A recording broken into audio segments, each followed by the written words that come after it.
그럼에도 불구하고 오늘 복음 말씀 통해 능력의 성도로 다시금 살아나는 그 역사가 있기를 바랍니다. 여러분들에게는 요즘 어떤 소식들이 전해집니까? 어떤 소식이 좋은 소식이고 어떤 소식이 좋지 않은 소식이에요. 보도나 이런 것들을 보니까, 통계를 보니 평균 소득과 한 가정의 이혼율이 연관관계가 있더라 하는데, 여러분 어때요? 동의하십니까? 동의하세요? 그러니까 이 평균 소득이 높다라는 것은 세상 속에서 굿 뉴스입니다. 그래서 그 굿 뉴스 속에서 가정의 평화와 평강이 유지가 된다라는 얘기죠.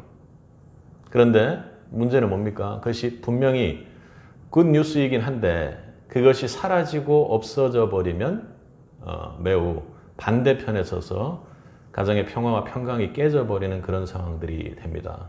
중요한 것은 그것이 유한한 복음, 그리고 유한한 좋은 소식일 뿐이라는 것입니다.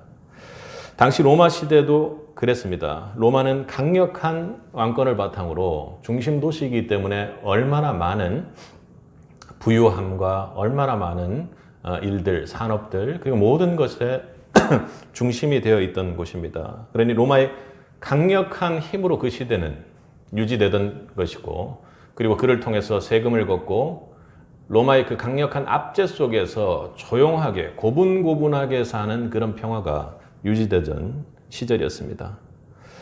여러분 한번 돌아보세요. 여러분 가정과 여러분이 속한 공동체에는 무엇으로 지금 평강을 유지하고 계십니까? 여러분은 무엇으로 평강을 유지하고 있는지를 한번 잘 돌아보셔야 합니다. 성도 여러분에게 진정한 굿 뉴스는 무엇입니까? 그것은 바로 복음입니다. 그런데 중요한 것은 여러분에게 복음이 뭐냐 이런 겁니다. 복음이 뭐냐 이렇게 했을 때 여러분이 어떤 답을 할 것이고 그를 통해서 어떤 힘을 받고 살아가느냐는 것이죠. 예수님은 부활하셔서 제자들에게 3번씩이나 여러 번을 했을 것입니다. 성경에 나온 것만 그러는 거니까. 너희는 평강해라. 너희는 평강해라. 너희는 평강해라. 이렇게 이야기하셨습니다. 왜요? 예수 그리스도의 복음 자체가, 예수 그리스도의 복음을 믿는 것만으로도 우리가 영원한 생명의 평강을 누릴 수 있기 때문입니다. 여러분, 오늘 바울이 그 예수 그리스도의 복음을 설명하고 있습니다. 아주 간결하게 설명을 하고 있습니다. 오늘 1절을 보면 바울은 복음에 대해서 하나님의 복음이라고 이렇게 이야기를 합니다. 여러분, 복음이 뭐냐고 하면 어떻게 이야기하겠습니까? 1시간이고 열흘이고 그리고 백날이고 이야기할 수 있습니까? 우리가 복음을 전할 때 1시간짜리 복음, 30분짜리 복음, 5분짜리 복음, 3분짜리 복음 그렇게 했습니다. 그런데 그 복음을 단 한마디로 줄이라면 여러분 뭘로 줄일 수 있습니까? 바로 예수입니다. 예수. 오늘 바울은 이 예수 그리스도의 복음을 설명하기 위해서 오늘 본문의 2절, 3절, 4절을 그렇게 할애하고 있습니다. 오늘 바울이 설명하고 있는 이 복음 속에서 우리가 진정한 복음을 믿는 자로서의 능력이 나타날 수 있기를 간절히 바랍니다. 바울은 먼저 복음이 이미 오래전부터 예정되어 있었던 것이라고 그렇게 이야기를 합니다. 2절을 보면 뭐라고 말합니까? 이 복음은 하나님의 선지자들을 통하여 그의 아들에 관하여 성경에 미리 약속하신 것이라 이렇게 이야기합니다. 그러니까 성경이라는 것이 지금 이 시대로 보면 구약 성경을 이야기하는 것이 아닙니까? 구약 성경에서 계속해서 설명하고 있는 내용들이 복음에 관한 것이다 이렇게 이야기합니다. 우리 요한복음을 보면 태초에 말씀이 계시니라. 그 말씀이 예수님과 관련된 것이죠. 그러니까 지금 바울은 오래전부터 이미 예정되어 있다는 것입니다. 그것이 바로 창세전부터 예정되었다는 것이죠. 우리 원시복음을 보면 창세기를 한번 찾아보겠습니다. 창세기 3장 15절입니다. 우리가 함께 찾아본 말씀 다시 여러분 들으실 때 찾아서 그렇게 해 놓으시기 바랍니다. 찾아서 그 다시 한번 보시고 또 묵상하시고 그렇게 해주시면 되겠습니다. 창세기 3장 15절을 한번 읽어보겠습니다. 내가 너로 여자와 원수가 되게 하고 내 후손도 여자의 후손과 원수가 되게 하리니 여자의 후손은 머리를 상하게 할 것이요 너는 그의 발꿈치를 상하게 할 것이니라. 여기 여자의 후손이 누굽니까? 예수님에 대해서 이야기하고 있는 것입니다. 예수님께서 십자가에 달리셔서 몸을 해함당하시고 고통을 겪으시고 사망 권세를 이기는 것을 말합니다. 그러니까 머리통을 날려버린다 이런 얘기를 하고 있는 것 아닙니까? 예수 그리스도의 복음을 설명하죠. 이사야 선지자도 예수님의 모습에 대해서 이사야서 전체를 통해서 정말로 어떻게 그렇게 길게 이야기할 수 있는지 할 정도로 예수님에 대해서 그렇게 전하고 있습니다. 바울도 이 복음에 대해서 창세전부터 이미 우리를 구원할 것을 예정하고 있다고 그렇게 고백하죠. 그러므로 하나님이 우리를 구원하신다라는 계획은, 복음은 하나님이 우리를 우연히 구원의 계획 안에 넣으신 것이 아니라는 것을 말하고 있습니다. 하나님은 우리를 보시고 우리를 구원하고자 하는 큰 그림을 매우 세밀하게 예정하고 섭리하고 계심을 우리는 믿을 수 있어야 하는 것입니다. 아주 치밀한 것이죠. 그러니까 구원의 때가 언제냐 이렇게 물었을 때 창세 전부터 내가 하나님의 계획하에 구원받을 그런 사람으로 정해졌다라는 것이 우리의 삶 속에서 얼마나 중요한지 여러분 믿을 수 있기 바랍니다. 여러분 함께 물어볼게요. 여러분 구원받은 백성이 맞습니까? 주일학교 맞습니까? 아멘? 아멘? 아멘이세요? 구원받은 것 맞습니까? 그럼 언제 구원받으셨어요? 여러분 구원받은 거 언제 받으셨어요? 지난 교회에서 세례 받을 때 그때 구원 받으신 건가요? 몇 월 며칠에 받으신 거예요? 이단 같죠? 몇 월 며칠에 받으신 거예요? 그때 우리 어떻게 대답하면 돼요? 그때 어떻게 대답할 거예요? 예수님께서 창세전부터 나를 구원할 계획을 가지고 계셨어. 그런데 내가 뒤늦게 예수님을 알고 깨닫게 되었던 것이지. 구원은 이미 창세전부터 예정되어 있었어. 라고 그 사람한테 얘기하면 너 성경 잘못 본 거야. 너 예수님 잘못한 거야. 복음 잘못한 거야. 그러니까 구원파라는 소리 듣지. 이렇게 얘기할 수 있는 것입니다. 언제요? 창세전부터 주도적으로 하나님께서 큰 그림 그리셔서 세밀한 하나하나까지 우리를 위해서 구원을 예정하셨다는 것입니다. 그것을 깨닫고 믿는 것이 중요합니다. 태초부터 내가 계획된 사람이라는 것이 중요합니다. 하나님이기 때문에요. 태초라는 것은 시간이 없는 영역입니다.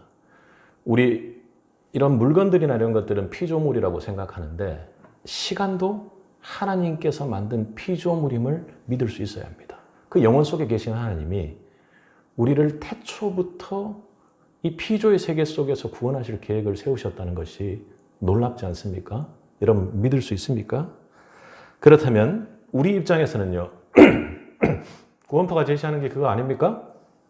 은혜로 구원받았으니 나 아무것도 안 해도 돼. 그렇지 않죠. 하나님의 큰 구원 계획 속에서 하나님께서 정해놓으신 예정이 있기 때문에 그 예정하신 말씀대로 우리가 순종하며 살아가야 한다는 것입니다. 그리고 그 말씀을 알기 위해서는 어떻게 해요? 하나님께서 이 신약 교회에 선물로 주신 말씀을 선포하고 말씀을 함께 떼는 그 교제의 자리, 그 말씀을 전달받는 그 자리에서 말씀을 붙잡고 그리고 함께 힘써 기도해서 예수님께서 함께 계심으로 우리가 그 말씀을 깨닫고 받고 그대로 순종하며 살 수 있어야 되는 것 아닙니까? 여러분 그렇다면 이건 어떻습니까? 하나님이 구원할 자와 구원받지 않을 자를 이미 정해놓으셨어. 개혁주 신학에서 칼빈은 이중 예정론이라 하여 그것을 정했습니다. 여러분이 구원받을 자와 구원받지 않을 자가 이미 정해져 있다면 여러분 어떻게 하겠어요? 나는 구원받지 못할 자로 정해져 있다면 아무것도 하지 않는 것인가요? 아니요. 우리가 하나님께서 우리를 태초부터 구원하시기를 작정하시고 예정해 놓으셨다면, 내가 그것을 믿는다면 하나님 앞에 순종하며 나아갈 때, 하나님의 예정대로 흘러가는 내 인생을 볼 때 반드시 그렇게 고백하게 되어 있습니다. 나는 아무것도 아니구나. 하나님께서 나를 이끌고 가시는구나. 하나님이 내 인생을 섭리하시는구나. 하나님이 내 인생을 예정해 놓으셨구나. 그러니 내 구원은 오로지 하나님 한 분만이 결정할 수 있다고 고백하는 신앙 고백적인 성격이 칼빈의 이중 예정론입니다. 그러니 여러분, 예정을 믿는다라는 것은 무엇입니까?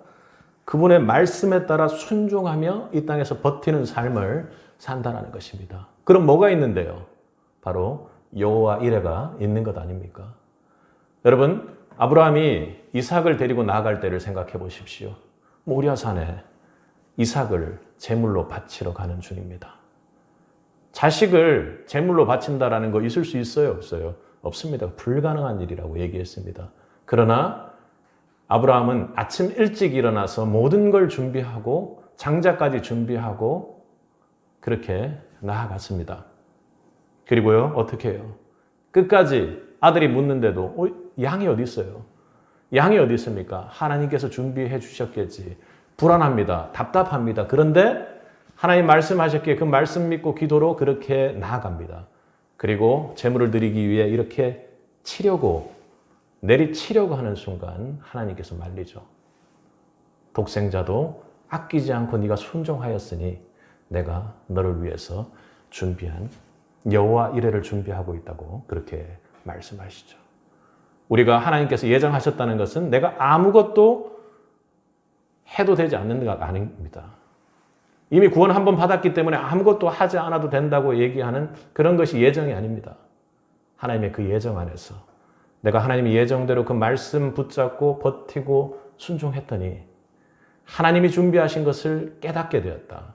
하나님이 준비하신 것을 이 땅에서도 보게 되었다, 만지게 되었다고 하는 그 신앙 고백이라는 것입니다. 여러분에게 하나님께서 주시는 이 예정의 은혜가 있기를 바랍니다. 그래서 중요한 것은 복음을 믿고 버티면, 하나님의 예정하셨기에 복음이라는 것은 믿고 버티면 거기에는 하나님께서 준비하신 축복이 있다라는 것입니다. 그래서 이 땅에서 인생도 하나님 섭리대로 이끌어 가시기에 그 섭리대로 우리가 그 섭리 안에 있기만 하다면 주님께서 제자들에게 얘기했던 것처럼 은혜와 평강이 우리와 함께하는 것입니다. 바울이 이야기하기를 두 번째로는 복음은 하나님께서 인간의 모습을 하고 왔다고 그렇게 설명을 합니다. 우리 2절을 한번 읽어보도록 하겠습니다. 3절을 한번 읽어보도록 하겠습니다. 그의 아들에 관하여 말하면 육신으로는 아멘. 육신으로는 이렇게 이야기합니다. 그러니까 예수님의 인성을 이야기합니다. 이건 분리하고자 함이 아닙니다. 이 말씀을 전하는 취지는 하나하나 쪼개서 이해하고자 함이 아니라 우리가 그 안에서 복음 자체에서의 감동과 은혜를 얻기를 원합니다. 육신으로는 인성에 대해서 이야기하는 겁니다. 그리고 또 다윗의 혈통에서 나셨다고 하는 혈통 또한 마찬가지죠. 주님께서, 하나님께서 우리 인생으로 오셨다는 것입니다. 여러분, 그 말씀만으로도 가슴이 벅차지 않습니까? 내가 믿는 하나님이요, 육신으로 입고 이 땅에 오셨습니다. 그건 하나님이 우리를 향한 마음이 진심이셨다는 것입니다. 우리 히브리서 2장을 한번 가서 찾아보겠습니다. 히브리서 2장 14절부터 좀 긴데요. 쭉 한번 읽어보도록 하겠습니다. 히브리서 2장 14절입니다. 준비되셨나요? 자녀들은 혈과 육에 속하였음에 그도 또한 같은 모양으로 혈과 육을 함께 지니심은 죽음을 통하여 죽음의 세력을 잡은 자 곧 마귀를 멸하시며 또 죽기를 무서워함으로 한평생 매여 종노릇하는 모든 자들을 놓아주려 하심이라. 이는 확실히 천사들을 붙들어 주려 하심이 아니요 오직 아브라함의 자손을 붙들어 주려 하심이라. 17절도 읽겠습니다. 그러므로 그가 범사의 형제들과 같이 되심이 마땅하도다. 이는 하나님의 일에 자비하고 신실한 대제사장이 되어 백성의 죄를 속량하려 하심이라. 그가 시험을 받아 고난을 당하였은즉 시험 받은 자들을 능히 도우실 수 있느니라. 아멘. 그분도 우리와 같은 혈과 육에 속하셔서 똑같은 모양으로 혈과 육을 지녔다고 말씀하시죠. 그리고 죽음을 통해서 죽음 세력 잡은 자를 멸하려 하셨다고 했습니다. 죽기를 무서함으로 한평생 종노릇하는 자들을 모두 놓아주기 위해, 우리를 메인바에서 풀어주기 위해 주님께서 우리하고 똑같은 몸을 입고 죽기를 자처하셨다는 것입니다. 다른 이유가 없어요. 오직 아브라함의 자손을 붙들어 주려고 하셨다는 것입니다. 그리고 그가 범사의 형제들과 됨이 마땅하도다. 이는 그 죄를 속량하려고 고난을 받고 그렇게 우리와 똑같은 몸을 입고 이 땅에 기적적으로 오셨기에 그분께서 우리를 지금도 도우실 수 있다고 말합니다. 여러분, 이것은 하나님이 우리를 향한 마음이 진심임을 말합니다. 우리 그 진정성에 대한 이야기를 하는데요. 진정성에 대한 이야기를 하니까 저는 떡볶이가 떠올랐습니다. 정치인들이 선거철이 되면 민생을 향한, 민심을 향한 진심이 있음을 알기 위해서 가장 많이 가는 곳이 시장이죠. 그리고 와서 떡볶이를 집어 먹습니다. 내가 이렇게 민심의 밑바닥까지 알고 내가 생각하고 있다는 걸 보여주기 위함 아닙니까?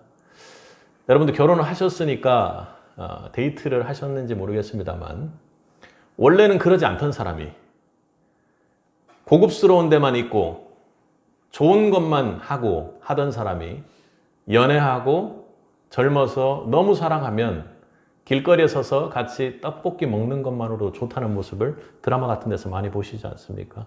그렇게 안 해보셨어요? 안 해보셨나요? 그렇게 안 해보셨나요? 그렇게 내가 아주 작은 것까지 함으로 인해서 내 진정성과 진심을 보여줍니다. 그리고 뭐 요즘은 좀 그렇지 않습니다만 과거에는 보면 결혼을 할 때 남자 쪽 집에서 며느리를 살게 하죠. 당분간 살게 했다 내보내기도 하고 계속 살게 하기도 하죠. 진짜 좋은 사람으로 잘 들여졌는지를 부모 입장에서는 그 진정성을 한번 보고자 하는 경우들도 있습니다. 그리고 성경에서 보면 예수님도 그러지 않았습니까?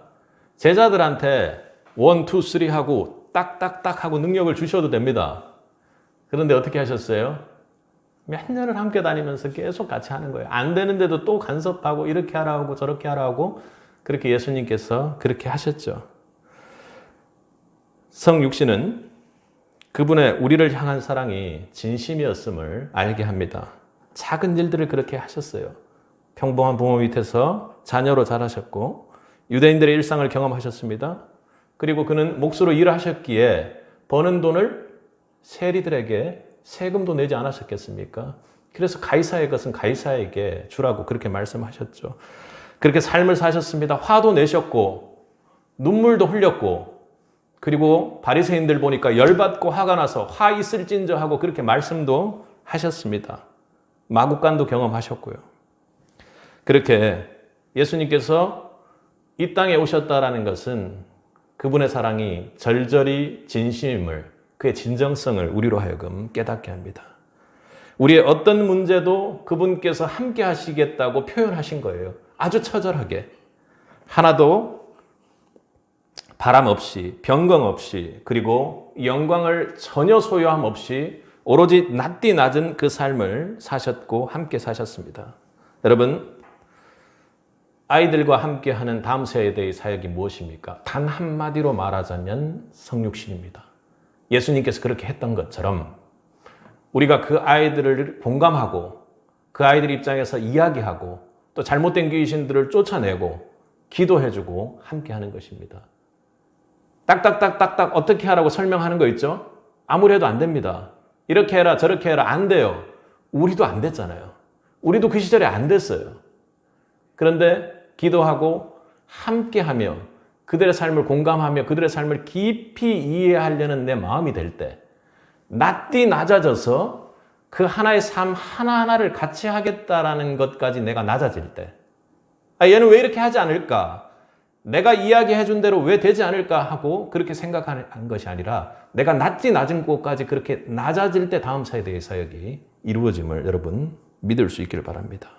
여유를 가지고 사랑을 해줍니다. 함께 있는 것만으로 사역이 된다는 것입니다.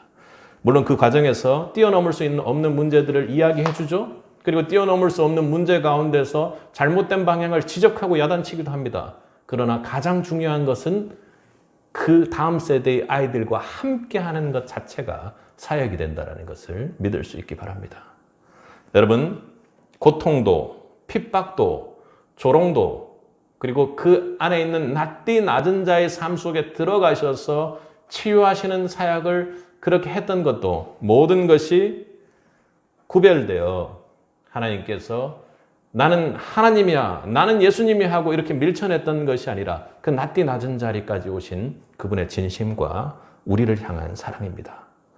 그분의 사랑은 성육신의 끝자리에서 십자가에서 여실하게 드러났죠. 그분은 죽기 위해 인간의 모습으로 오셨습니다. 우리가 신앙 고백할 때 어떻게 했죠? 사도신경 신앙 고백할 때 동정녀 마리아에게 나시고 우리 갈라디아서 4장 4절을 한번 찾아보겠습니다.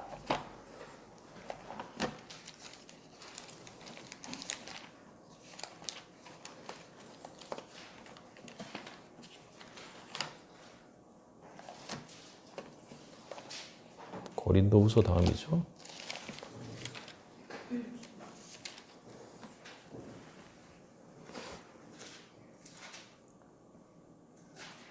함께 읽겠습니다. 때가 차매 하나님이 그의 아들을 보내사 여자에게 나게 하시고 율법 아래 나게 하신 것은 율법 아래 있는 자들을 속량하시고 우리로 아들의 명분을 얻게 하려 하심이라. 6절 너희가 아들이므로 하나님이 그 아들의 영을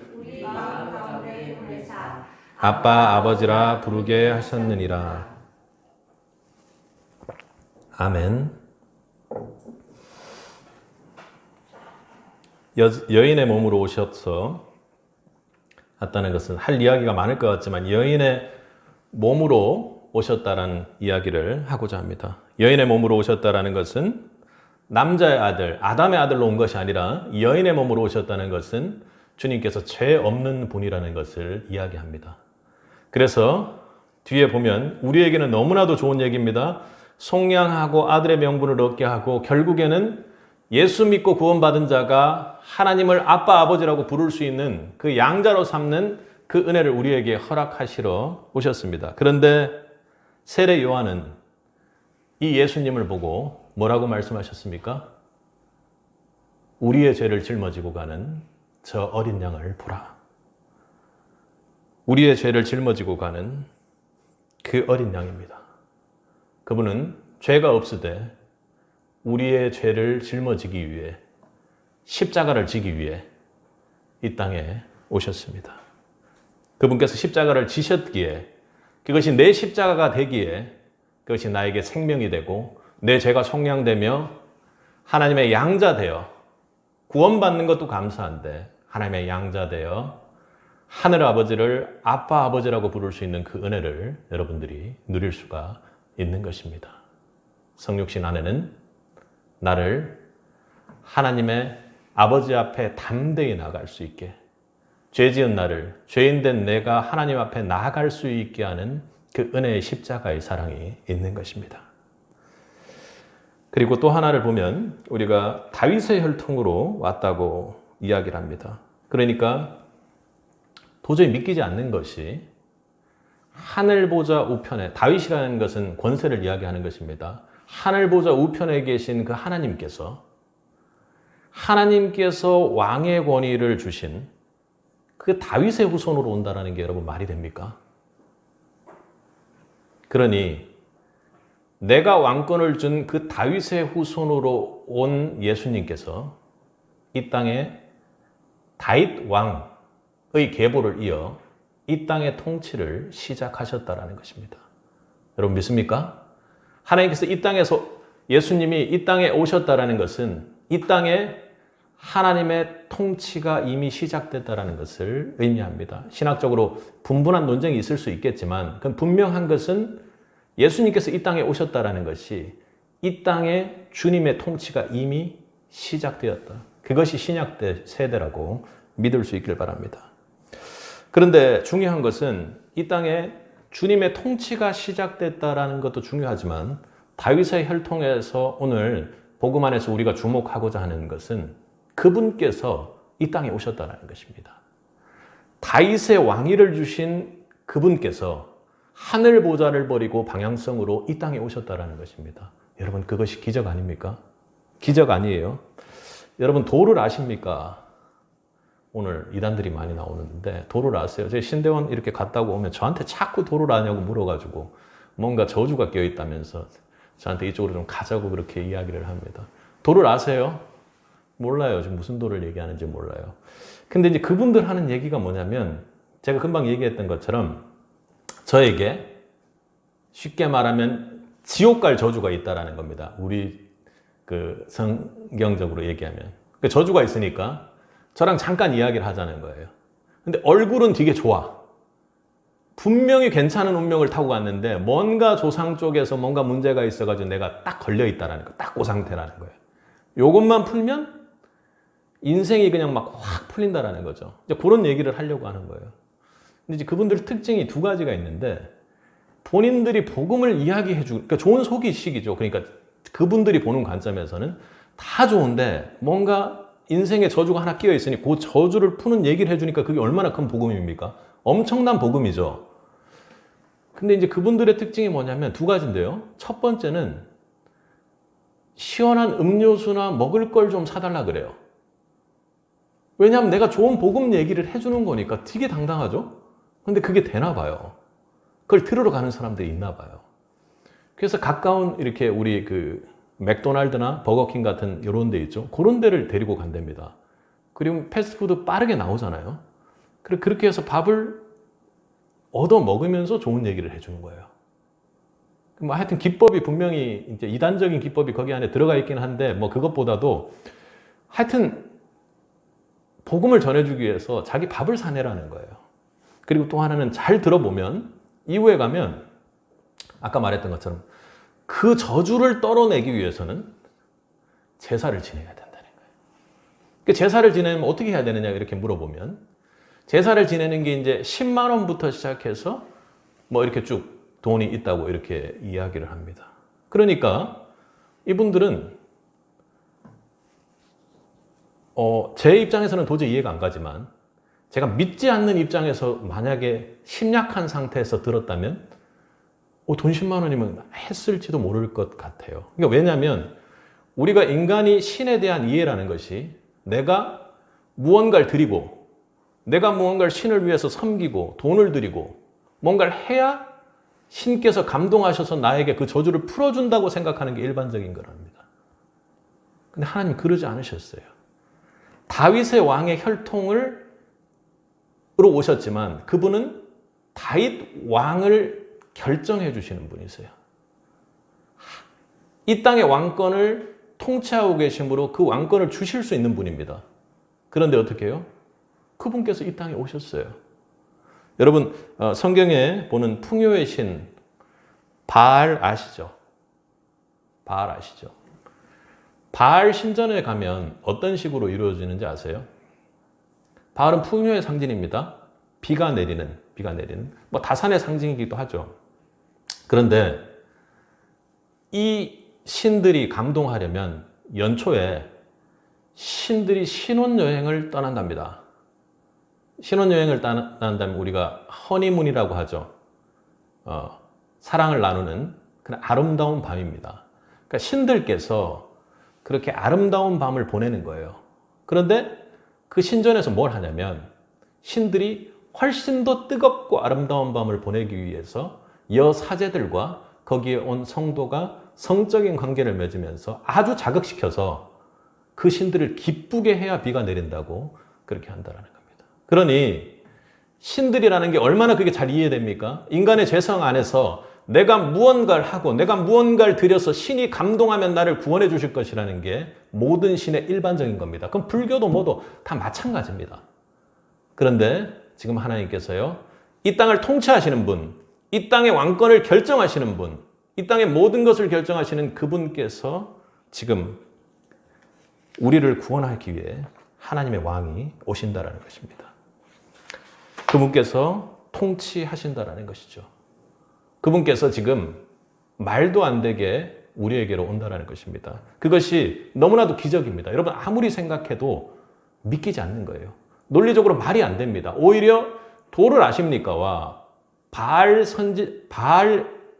신을 섬기는 그 우상을 섬기는 그 행위 모습 자체가 지금은 우리 입장에서 이해가 안 되지만 그렇게 하는 것이 그 인간의 죄성으로 볼 때 훨씬 더 맞는 논리예요.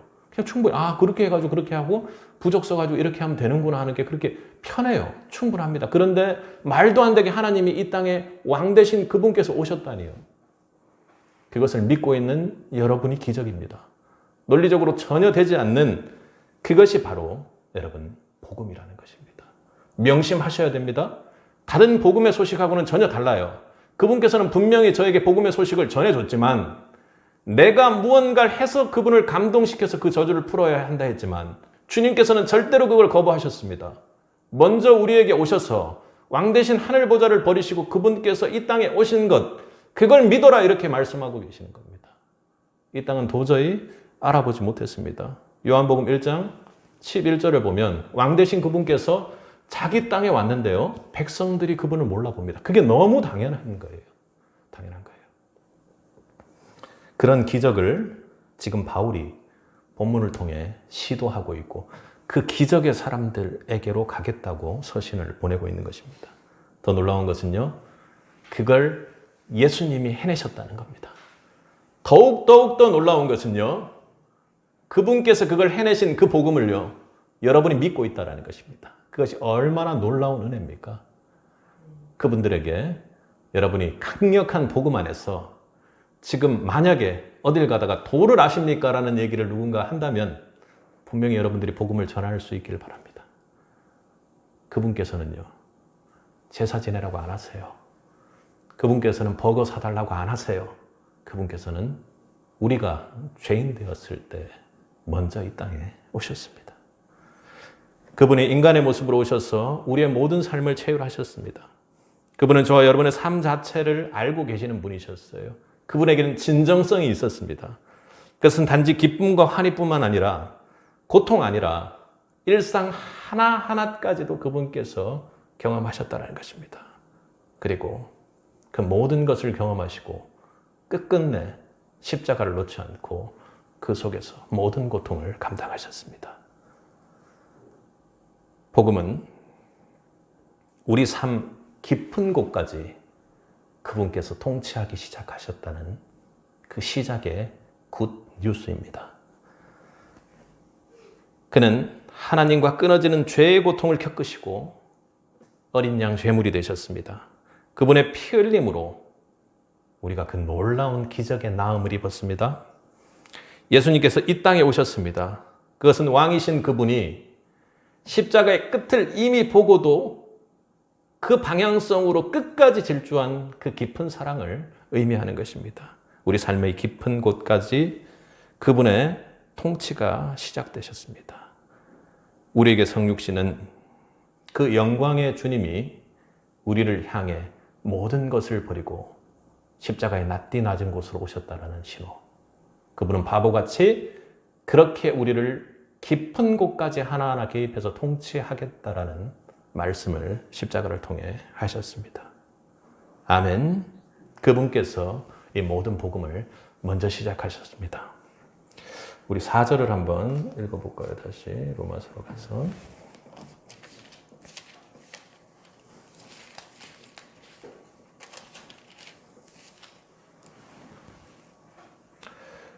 읽겠습니다. 성결의 영으로는 죽은 자들 가운데서 부활하사 능력으로 하나님의 아들로 선포되셨으니 곧 우리 주 예수 그리스도노라. 아멘. 그분이 하나님의 아들로 선포되었다라는 것입니다. 복음은 그분이 하나님의 아들로 선포되었다라는 것입니다. 4절에 성결의 영으로는 이렇게 하는데, 성결의 영은 신성으로는 이렇게 이해하시면 됩니다. 성령이 아니라 죽은 자들 가운데서 부활하셔 능력으로 하나님의 아들로 선포되었다는 겁니다. 그분은 하나님의 아들입니다. 그분은 하나님이십니다. 바꿔 말하면 복음이 창세전부터 하나님의 아들이 인간의 몸을 입고 이 땅에 우리 죄를 구원하기 위해 오신 것, 그게 복음입니다. 바울은 지금 1절에서는 뭐라고 얘기하냐면 하나님의 복음이라고 그렇게 이야기합니다. 그러니까 9절 가니까 뭐라고 얘기해요? 내가 그의 아들의 복음 안에서, 그리고 로마서 안에서 그리스도의 복음이라는 얘기를 합니다. 그러니까 복음이 하나님께서 만드신 그 창세전에 계획하신 그 복음이 예수 그리스도를 통해서 구체화됐다라는 것을 바울이 그렇게 좁혀 이야기합니다. 예수님은 강력한 신성을 가지고 계신 분입니다. 왜요? 하나님이니까. 여러분, 홍해를 가르죠. 그리고 10가지 재앙을 내립니다. 왜요? 구원하기 위해서. 하나님은 그런 분이세요. 10가지 재앙을 내리시고, 그리고 필요하다면 홍해를 가르시고, 그렇게 도와주십니다. 그런데 여러분, 홍해 가를 수 있어요, 없어요? 인간도 지금 되니까 갈라요. 가릅니다. 바다를 가르고, 밑을, 해저 터널을 뚫고, 운하를 만들고 합니다. 하나님의 신성을 점점 우리가 닮아가기 위해서 애쓰고 노력하고 그렇게 합니다. 근데 하나님 단번에 하시죠. 하나님이 가지고 계신 많은 신성 중에 가장 중요한 것이 무엇입니까? 바로 오늘 본문에 나타났던 것처럼 부활입니다. 예수님께서 그렇게 처절하게 십자가의 고통 속에서 십자가에만 매달려 계셨다면 그것은 복음으로 끝나지 못했을 것입니다. 그런데 가장 중요한 것이 오늘 뭐라고요? 죽은 자들 가운데서 부활하사 능력으로 하나님의 아들이 선포됐다는 겁니다. 그러니까 하나님의 아들임을 본인의 실력으로 보여주셨다는 것입니다. 십자가 속에서 사망 권세를 이기시고 살아내심으로, 빈 무덤을 만들어내심으로, 부활하심으로 그분께서 복음임을 확증하셨다는 것입니다. 온전히 그분의 실력으로요. 그분의 실력이 뭐예요? 하나님입니다. 그분은 그렇게 하나님의 아들로 선포됐습니다. 여러분, 끝내주지 않습니까? 우리가 믿는 예수님이 십자가 아들이 그냥 죽으셨어요. 너무 불쌍해요. 처량해요. 우리 죄 때문에 그렇게 제물이 됐어요. 그런데 거기 끝난 것 아니라 주님께서 승리하시고 일어나셨다는 것입니다. 너무 다행입니다. 왜냐하면 도를 아십니까 하는 그 신이 어떤 신인지 모르겠지만 그 신을 그렇게 하는 게 이해가 가요. 왜냐하면 우리 하나님처럼, 우리 예수님처럼 죽은 자를 살리실 능력이 없기 때문입니다. 죽은 자를 살리고 부활하셔 일어났을 수 있는 유일한 분이 하나님임을 믿을 수 있기 바랍니다. 그것이 하나님의 아들로 선포되었다라는 복음입니다. 그리스도께서 만일 다시 살아나지 못했으면 우리가 전파하는 것도 헛것이요, 또 너희 믿음도 헛것이며 하나님의 권능과 기적과 그 가장 중요한 것, 그 여러 가지, 10가지 재앙, 모든 하나님께서 만드신 그 기적 가운데 가장 중요한 것이 뭐예요? 죽은 자를 살린 부활의 기적입니다. 여러분 믿습니까? 하나님께서 그를 사망의 고통에서 풀어 살리셨습니다. 이는 그가 사망에 매여 있을 수 없음이니라. 아멘. 예수님께서 사신 것을 믿습니다. 무에서 유를 맞는 것을 믿는 것뿐만 아니라 죽음을 이기시고 사망 권세를 이기시고 일어난 주님을 우리가 믿는 것입니다. 순교한, 그리고 여기 앉아 계신 여러분들이 예수님의 역사적 부활을 믿는 그 증인이십니다. 그렇게 살아나가는 것이죠. 그리고 여러분 사도신경 고백할 때 무엇을 믿습니까? 거기서 끝나는 것 아니에요. 내 몸이 다시 사는 것을 믿는 사람들입니다.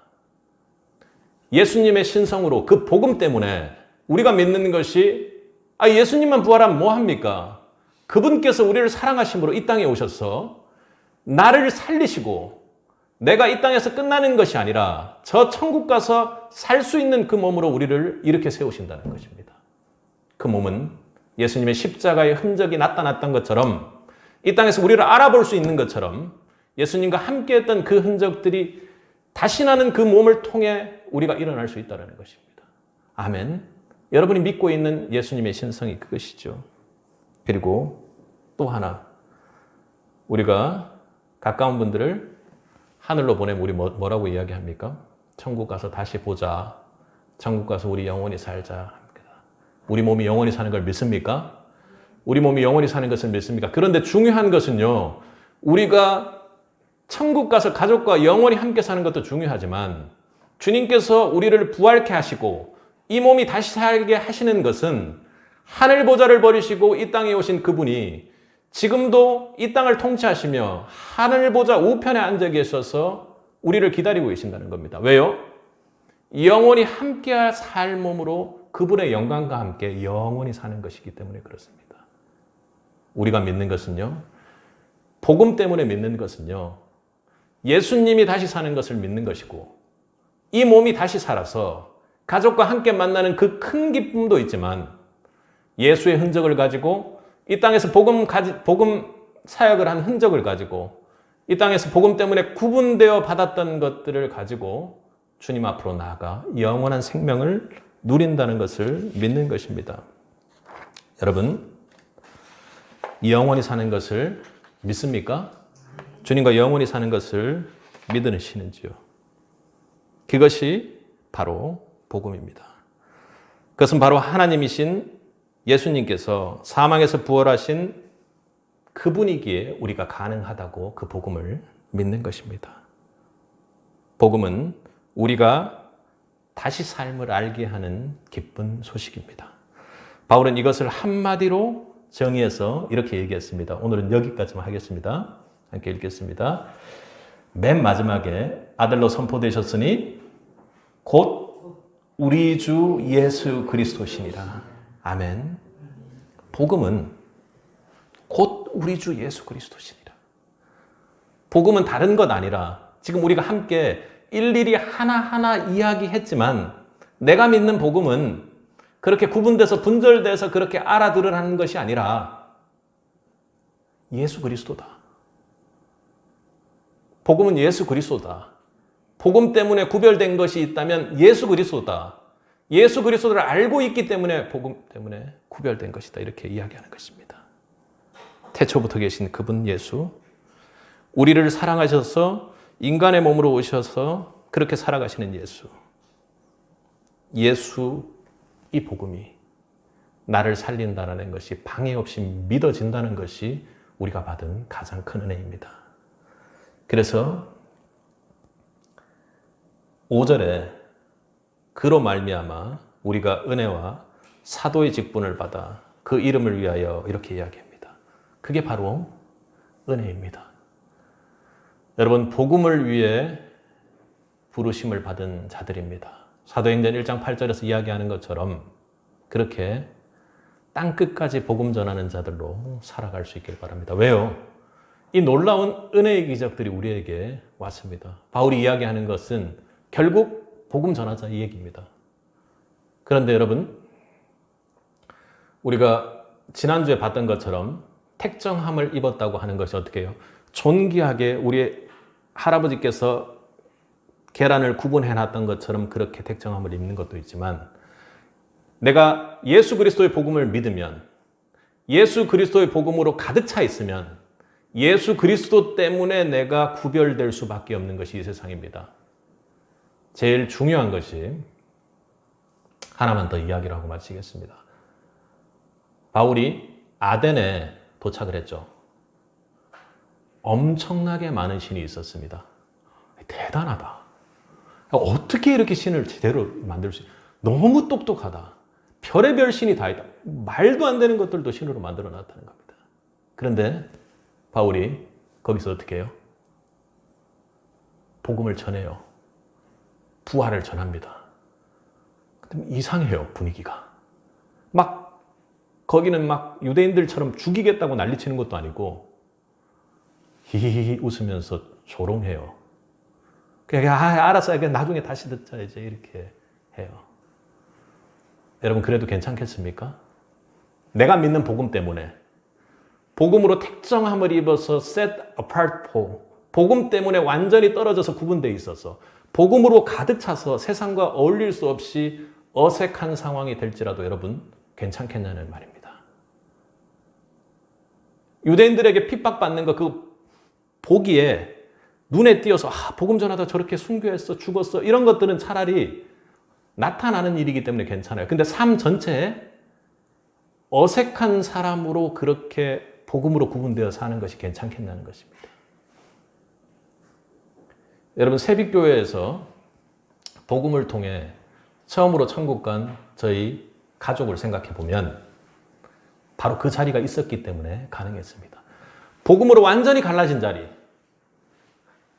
복음에 대해서 이렇게 분절돼서 이렇게 우리가 이해하고 하나하나를 가슴속에 은혜로 받지만 그런 거 전혀 모르고 예수라는 이름 하나만으로 구분되어서 단 1초, 단 3초, 몇 초 때문에 그 복음을 붙잡고 천국에 가신 우리 가족 말입니다.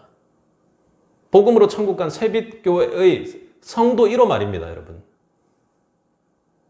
예수 그리스도의 복음은 그렇게 예수 이름만 기억하라고 그렇게 외치는 그 자의 소리가 있을 때 복음으로 택정함을 입은 자로 살아갈 수가 있는 것입니다. 우리가 그렇게 어색한 삶을 살지만 바울이 살아냈던 것처럼 바울을 통해서 전해진 그 복음들이 우리에게 들어왔던 것처럼 그렇게 예수 이름으로 고백하는 사람들만이 복음의 능력으로 살 줄로 믿습니다. 복음의 능력은 우리를 살게 합니다. 복음은 그것을 믿는 자들을 살게 하는 능력입니다. 복음은요, 내 능력으로 믿게 하는 것이 아니라요. 복음 자체에서 하나님의 의가 나타나서 믿음에서 믿음에 이르게 하는 그 은혜의 기적이 일어나는 것입니다. 왜 그러냐면 하나님께서 우리를 사랑하사 태초부터 그 영혼을 구원할 계획을 하시고 어린 양의 몸으로 이 땅에 십자가를 지기 위해 먼저 오셔서 그분께서 우리에게 복음의 능력으로 다시 살아나심으로 우리가 영원히 그와 함께 살 수 있는 그 은혜의 길을 열어놓았다는 것을 우리가 믿고 있기 때문입니다. 믿습니까? 그 복음의 믿음의 능력이 한 주간 여러분의 삶을 완전히 지배하여 변화하기를 주님의 이름으로 간절히 축원합니다.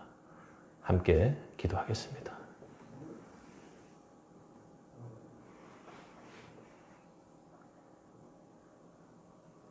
사랑의 주님, 저희 모두가 복음의 빚진 자들입니다. 주님 은혜의 빚진 자들입니다. 오늘 말씀을 봤습니다. 저는 몰랐습니다.